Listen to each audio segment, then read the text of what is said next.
Assalamualaikum, salam sejahtera, salam sehat untuk kita semua, para senior dan sahabat-sahabat sekalian. Saya mulai dengan berita di World Economic Forum. Ini forum pemimpin dunia, pemimpin politik, pemimpin industri, juga akademisi. Pada tahun 2017, World Economic Forum memuat berita yang unik tentang sebuah pulau di Jepang, itu Pulau Okinawa. Ini pulau ada di ujung sana di Jepang. Penghuninya hanya 1,4 juta orang. Tapi yang menarik di Okinawa adalah begitu banyaknya hidup orang-orang yang usianya di atas 100 tahun. Di Okinawa itu, laki dan perempuan banyak sekali yang usianya di atas 100 tahun. Kita tahu bahwa di tempat lain juga ada beberapa yang usianya di atas 100 tahun, tapi di Okinawa itu ratusan orang yang usianya di atas 100 tahun, sehingga menarik perhatian para pemimpin dunia. Dan mereka membuat statistiknya, di Okinawa itu 1,4 juta populasinya, dan dihitung setiap 100.000 populasi di Okinawa situ, maka akan ada 25 orang yang usianya di atas 100 tahun. Berarti karena dia 1,4 juta populasinya, dihitung ada sekitar 350 orang di pulau terpencil itu yang usianya di atas 100 tahun. Nah, inilah yang kemudian melahirkan satu pertanyaan, satu hal yang perlu dieksplor. Apakah gerangan sebabnya? Mengapa di Okinawa sana menjadi the one and the only tempat di mana begitu banyak orang-orang yang usianya di atas 100 tahun. Lalu muncullah kemudian data dari Worldometer. Ini juga menarik ini. Ini Worldometer membuat ranking negara-negara untuk membuat ranking rata-rata usia dari penduduknya, dari yang paling tua usianya, yang paling lama hidupnya, sampai yang paling rendah, itu kira-kira 200 negara.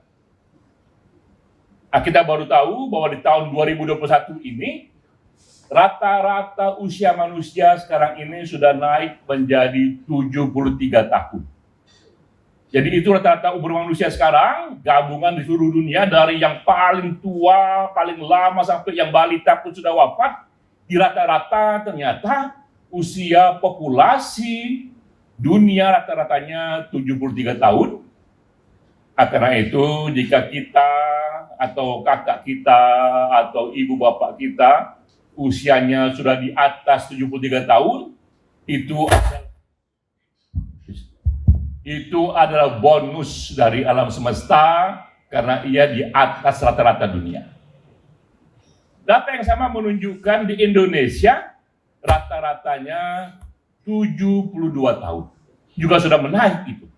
Dan Indonesia tapi berada di ranking 102 negara yang populasinya bisa hidup yang panjang.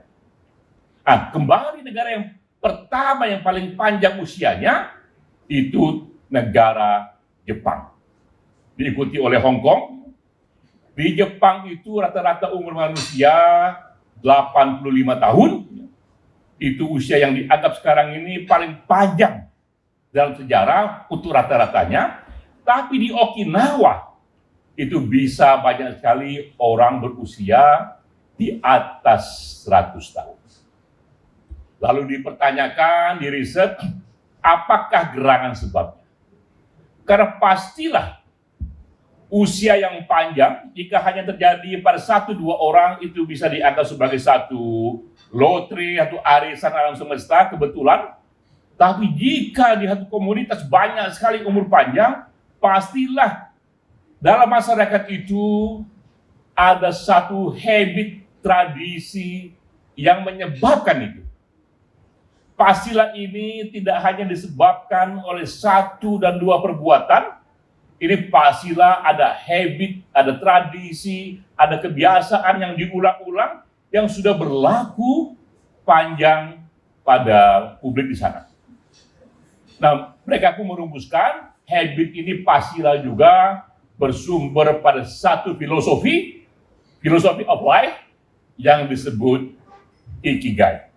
Jadi ini filosofi bagaimana hidup panjang bermakna ala Jepang yang disebut Ikigai, dan saya tidak akan detail soal ini karena inilah yang akan menjadi topik dari bahasan kita, di mana yang bicara adalah sahabat kita Fuad Padepi. Tepuk tangan untuk Fuad Padepi. Ini Fuad ini the rising star, anak muda yang intuisi saya akan terus menjadi star dalam panggung Indonesia nanti. Saya tidak bicara detail soal ini, tapi saya menyinggung satu saja. Karena ini penting dan relevan bagi kita di sini. Satu saja yang penting di sini adalah ketika mereka selidiki di Pulau Okinawa itu, ternyata banyak sekali di sana tumbuh dan menjamur hadirnya kelompok-kelompok sosial, hadirnya grup-grup sosial, hadirnya pertemanan sosial. Mulai dari anak muda, bahkan sampai mereka yang senior sekalipun. Di Okinawa sana, mereka yang usianya 80 tahun, 70 tahun, bahkan yang 90 tahun, mereka tidak tinggal di rumah. Tidak hanya mengisolasi diri di rumah, tapi mereka tetap aktif bersosialisasi, mereka senang bersama di sana, mereka mencari waktu untuk makan dan minum bersama, kadang-kadang bicara hal-hal yang tidak perlu terlalu besar dan kecil, tapi percakapan yang memberi kehangatan, percakapan yang memberikan keakraban. Nah, riset ini mengatakan pentingnya kita punya komunitas sosial yang akrab. Pentingnya kita dikelilingi teman-teman yang akrab. Karena ternyata efeknya adalah pada umur yang panjang. Dan juga ada riset lagi yang lain yang menunjukkan kenapa perlu kita membentuk komunitas yang hangat dan akrab. Ini riset 70 tahun di Harvard University juga menyelidiki mengapa orang itu bahagia dan orang itu sedih. Juga sebabnya sama, bahwa orang itu bahagia bukan karena hartanya, bukan karena pencapaiannya, bukan karena kekuasaan, tingkat pendidikannya, bahkan bukan karena kecerdasannya. Tapi ia bahagia karena ia punya hubungan yang akrab dengan orang lain. Dan itu sumbernya terutama adalah keluarga, dan yang kedua adalah komunitas sosial. Jadi kita lihat sekali lagi, dari riset yang ada, pentingnya punya komunitas yang akrab itu tidak hanya baik hubungannya dengan umur panjang, tapi baik dan hubungannya dengan hidup yang bahagia. Itu poinnya. Nah, sekarang satu pena. Satu pena ini juga adalah komunitas penulis, juga sejenis komunitas, tapi memang spesialisasinya adalah komunitas bagi teman-teman yang suka buku, yang suka menulis, yang cinta dengan tulisan. Satu pena pun akan kita buat menjadi komunitas yang akrab, dan kita akan mendiskusikan buku. Mengapa? Karena banyak sekali mutiara-mutiara yang ada dalam buku itu, banyak sekali ada harta karun dalam buku itu, dan buku semakin tidak dibaca. Dengan sendirinya perlu kita buatkan forum, buku-buku penting tertentu, kita ringkaskan dan kita sampaikan isinya tapi dengan cara yang rileks saja. Jika dulu diskusi buku mungkin membuat kepala kita dingin, ya, sekarang kita buat secara hangat. Diskusi buku kita kerjakan dengan secara rileks saja, dikombinasikan dengan acara musik. Maka jadilah itu format acara Book and Music. Hari ini adalah hari pertama kalinya kita luncurkan acara Book and Music yang rencananya nanti akan kita ulang-ulang setiap bulannya. Ada kendala, yaitu kendala COVID, ya, dan orang masih punya kendala untuk berkumpul, tapi pada waktunya COVID ini hilang, sementara format acara Book and Music akan terus berkibar. Kita mulai di Jakarta, tapi nanti karena Hatu Pena ada berbagai pengurusnya sedang dibentuk di 34 provinsi, maka format seperti ini, Book and Music, akan juga terselenggara di berbagai provinsi, di ibu kota provinsi, di 34 provinsi.